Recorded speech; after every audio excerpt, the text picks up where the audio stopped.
So the biggest news is the statement released by the Judicial Service. Let me quickly read verbatim what was released by the council, and it says that on the advice of the Judicial Council, the Vice President, Pakwesi Misafa, acting in his capacity as the President of the Republic of Ghana on Friday, October 2, 2015, suspended from office with immediate effect 7 out of the 12 justices of the High Court on grounds of stated misbehavior. Their suspension is pursuant to Article 146, 10B of the 1992 Constitution. Now, let me run through the names here. Now, they are His Lordship Justice Francis K. Opoku, His Lordship Justice Kofi Esa-Mensah, His Lordship Justice John Ajet Nassam, His Lordship Justice Ernesto Bimpe, His Lordship Justice Kwame Ohinesel, Her Ladyship Justice Ivy Hayward Mills, Mrs., and His Lordship Justice Gilbert Eyisi Ado. Now, their suspension follows the establishment of a prima facie case of stated misbehavior against them by the Honorable Lady Chief Justice pursuant to Article 146, 3 of the 1992 Constitution, and the setting up of a committee under that same article to investigate the petition. The committee consists of 3 justices of the Superior Court, that is a justice of the Superior Court, who is a chairperson, 2 justices of the Court of Appeal, appointed by the Judicial Council, and 2 other persons appointed on the advice of the committee in its work, whilst the Deputy Director at the Judicial Service will serve as Secretary to the committee. Now, let me read this portion because of the interest you should have. Now, the Chief Justice also decided to suspend the determination of a prima facie case in respect of Justice Mustapha Logo and Justice Paul Derry, who were cited in the petition as a result of the actions the 2 of them have instituted against her and Tiger IPI, which are pending in court. The proceedings against Justice Charles Quist have been deferred on grounds of ill health following a medical report submitted by his physician on his state of health. So that's the statement issued by the Judicial Council. And of course, very interesting. There are 7 out of the 12 justices of the High Court, were told, have been suspended. Let's quickly speak to a legal mind. Lawyer Yopon has just joined me on phone. And Yopon, grateful for your time tonight. Yes, good to be here. Good evening. And so let's start from here. 7 out of the 12 justices suspended. Perhaps those following closely what happened should be excited that at least some work is being done. Well, good evening again, and good evening to the cherished viewers. Let us look at the press release. Of course, the committee and the Chief Justice is they are being seen to be complying with the various provisions of the Constitution, which the people of Ghana have enacted into law and being the supreme law of Ghana. Now, what is interesting is that I will expect that by now letters or documents have been issued to these individual justices of the High Court who are named in there personally, notifying them of the suspension. So that what we see here as press release, I think is just merely information to the public, because the appointment letters or warrant of appointment were issued to them individually, and I expect that that would have been done. The letter with the hand, under the hand of the Vice President, now performing the functions of the President, because the President is absent from Ghana. So for me, that is a very important point that we need to highlight. Then the procedure, of course, the Constitution clearly states that in where the Chief Justice has decided that there is a prima facie case that has been made against any Superior Court judge, then with the exception of a Chief Justice, which has a different procedure, then the procedure that has been adopted will have to be followed.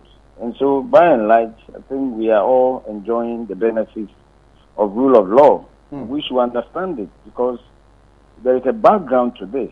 If you recollect, I mean, the days of Dr. Nkrumah he could just on his own dismiss a superior court judge, even a chief justice, without any sweat at all. And that is why, since then, we have decided to express our opinion on this matter in this almost laborious process. But it's all well and good for us. We should just give opportunity for fair hearing and fair opportunity to be heard, so that at the end of the day, everybody will have no doubt in their mind that justice is being served.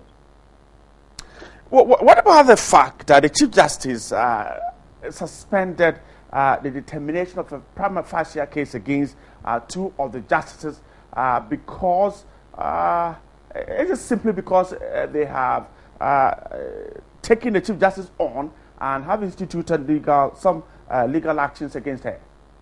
Well, let's not forget that all of us are under the law. And when the Chief Justice herself is a party in a suit, then rightly so, she should be seen not to be doing anything that will appear in the minds of people to overreach the courts. And especially, there are some pending even before the highest court, the Supreme Court. So I think it's the right thing to do. We should all respect our courts, the judges, we, the ordinary people. We are all subject to law. And I think it's a step in the right direction, so that at the end of the day, everybody is satisfied that the procedure, which is as important as substantive law, are respected. Let's not forget that there's precedent. You remember the manner in which the two whistleblowers in the so-called Muntaka case were dismissed. Right. The High Court, issuing certiorari, caused the whole decision because procedure was not followed as expressed by the people of Ghana. And the court and anybody who has to implement the law must realize that they cannot, by their own expression, establish laws. The laws have been established by the people of Ghana, and it's only those laws, whether procedural or substantive, that must be enforced, and not anybody else's maybe conviction or theories of sociology or economics. It is law as expressed by the people of Ghana. Lord, give us some education. There is a case of another of the justices, one Justice Daniel Obeng, a justice of the High Court, who the Tiger Eye team actually petitioned for his removal from office. Now, Tiger Eye says it was an error. His name is mentioned amongst them. It's been in the media. So some damages is being done. Under the law, what can Justice Daniel Obeng do? Well, first of all, if you recollect, the first day, or I think a couple of days after this matter came up, we were in your studio. Some people disagreed with me that we should give these persons opportunity to be heard. Because you see, defamation or scandalous publication about a person's conduct or that person's person, if you know what that means, it's like taking off the feathers of a chicken. Even if you are able to gather all of it, you may not know that this particular feather was on the head, was on the back, or was on the foot. That is what has happened to him, for example. I wonder how many Ghanaians will agree that indeed and in fact there was an error, having already, even both great and small, young and old, condemn all of them before their heads. So there is wisdom in what the people of Ghana have established under Article 14, that every person is innocent until he, in accordance with law, confesses, or a court of competent jurisdiction, or maybe a tribunal so established, and having the capacity to establish the person's guilt or adverse finding made against him, and you can then go ahead and condemn. But that is unfortunately, these matters have exposed our impatience, with all due respect. And for me, well, he is a judge. We say the law is in their bosom. He should know the law better than I. But remedies available are for the benefit of such persons only who are affected by it.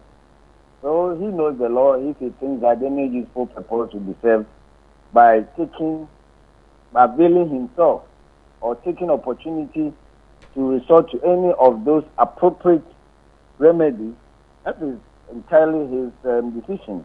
But I think that he has, at least this one alone, has shown us that there is wisdom in being patient to allow the wheels of justice grind slowly, because otherwise justice hurried will amount to justice buried.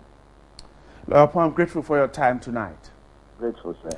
Upon a legal mind talking to me about what is happening. Let me quickly read that last paragraph of the statement from the Judicial Council signed by the Judicial Secretary. Now, it says that Tiger IPI has written to the Chief Justice informing her that the inclusion of Justice Daniel Obeng, the Justice of the High Court, in the petition for removal from office was an error. According to Tiger IPI, further investigations indicate that the judge they dealt with was rather Emmanuel Opare, a circuit court judge.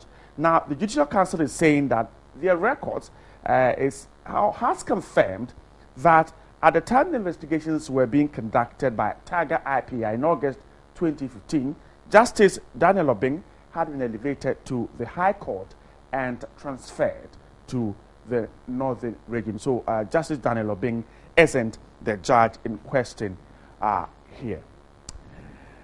Great, joined us. That's the biggest news for tonight. 7 out of the 12 High Court judges suspended, and 2 of them, the Chief Justice says the case will have to be settled in court because it's already in court. And Daniel Obeng, Justice Daniel Obeng, is being seen as not the one actually in the video. Welcome back. Now, from the Judicial Service, let's talk about the health sector. It is not good news at all because some nurses aren't happy. The reason is that their salaries are in arrears and the government is unable to pay them despite assurances. Now, the Coalition of Unpaid Nurses and Midwives on Sunday declared an indefinite strike to back their demands for the payment of all salary and outstanding arrears for the past 3 years.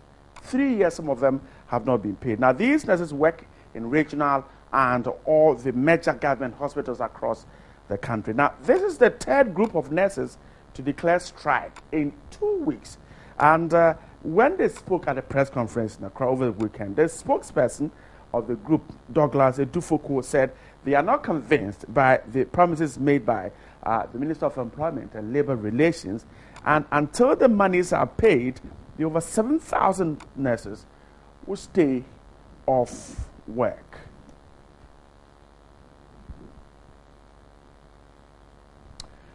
And the Minister of Employment and Labour Relations has spoken, and he's talked about the fact that all the 7,000 nurses are likely to be paid by the end of October.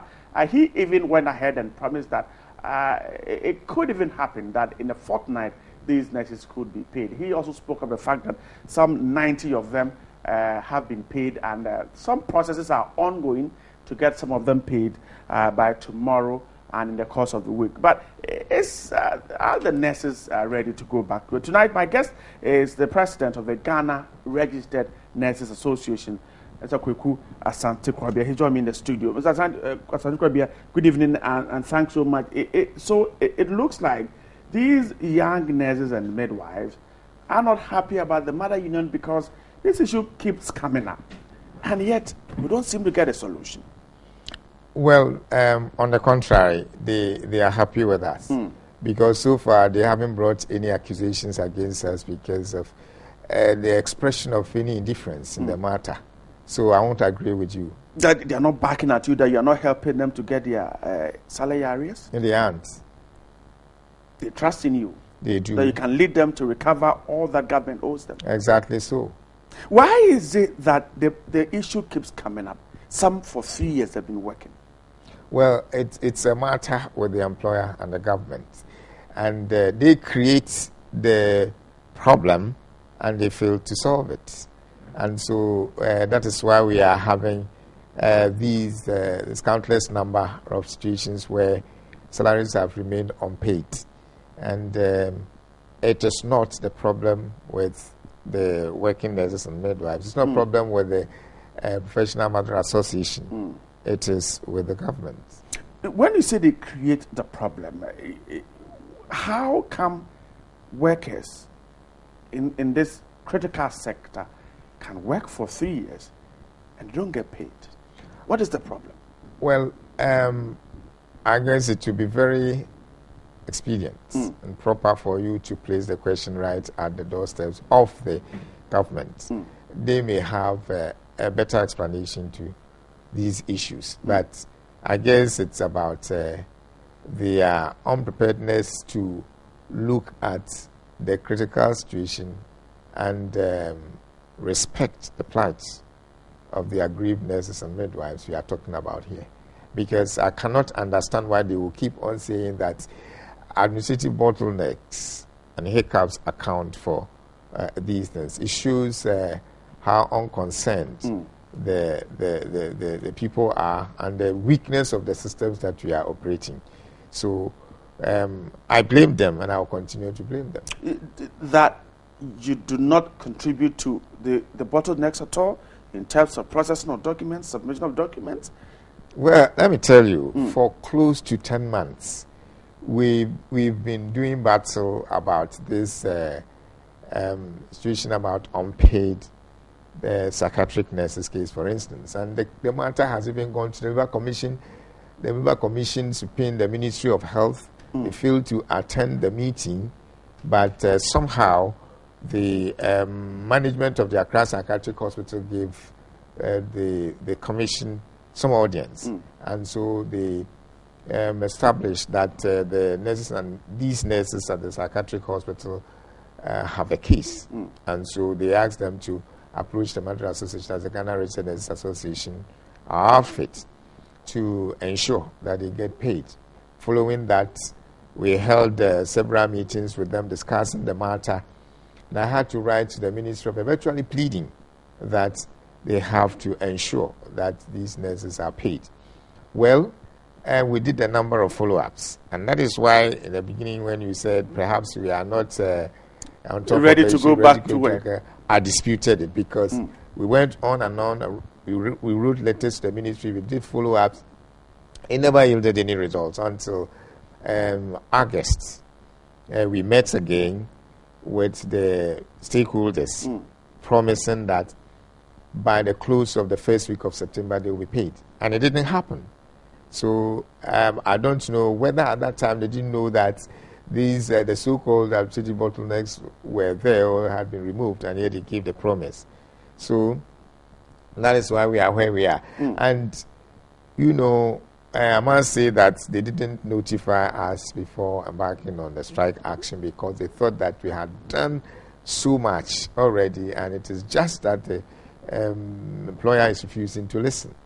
But somehow we have managed to step in, and things are on course. I asked you that question because you lead the group, and they have challenges, and you're there, the association is there, and yet they are going through these challenges.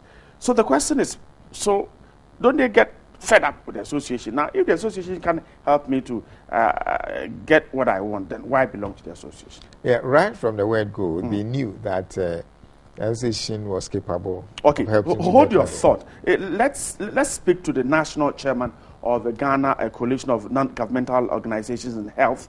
Let's try and look at the impact of these strikes, if it continue, on the healthcare, particularly in rural communities where these nurses work. Gabriel Benaku has just joined me on phone.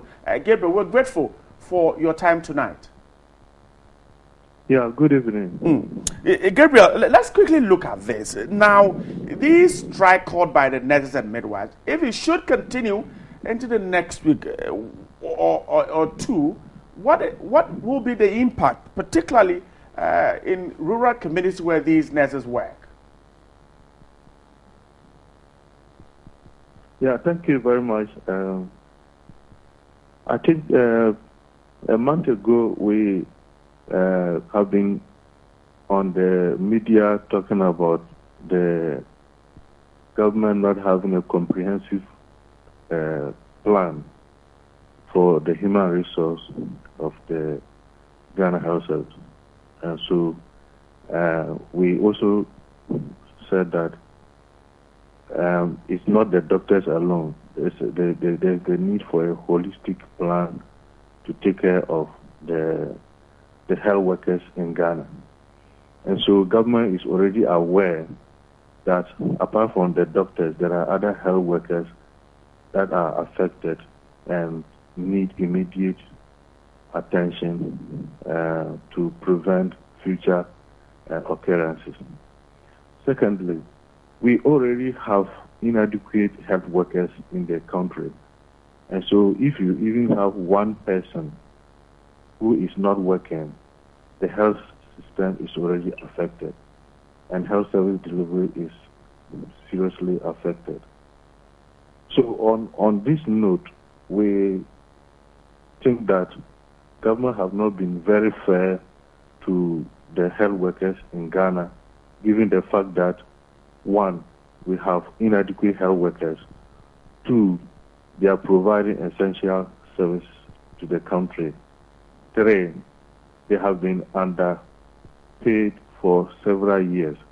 And so there's no fact or there's no reason for any minister or, for that matter, the president of the country to use any other means to suggest any delay or preparedness in responding to the health workers' needs in the country. It is something that we do not accept it, and we think that as a matter of urgency, they should get back to their notebooks and respond to the needs of these inadequate health workers who are already underpaid and who are already inadequate in the country, to get them back to work. There's no any justification as far as I know, and on behalf of the 417 NGOs in the country, as we speak now, operating in 201 districts, that government can justify that there is the need for delay in responding to nurses or health workers or any other essential service provider to use it as a test case or an administrative flaw.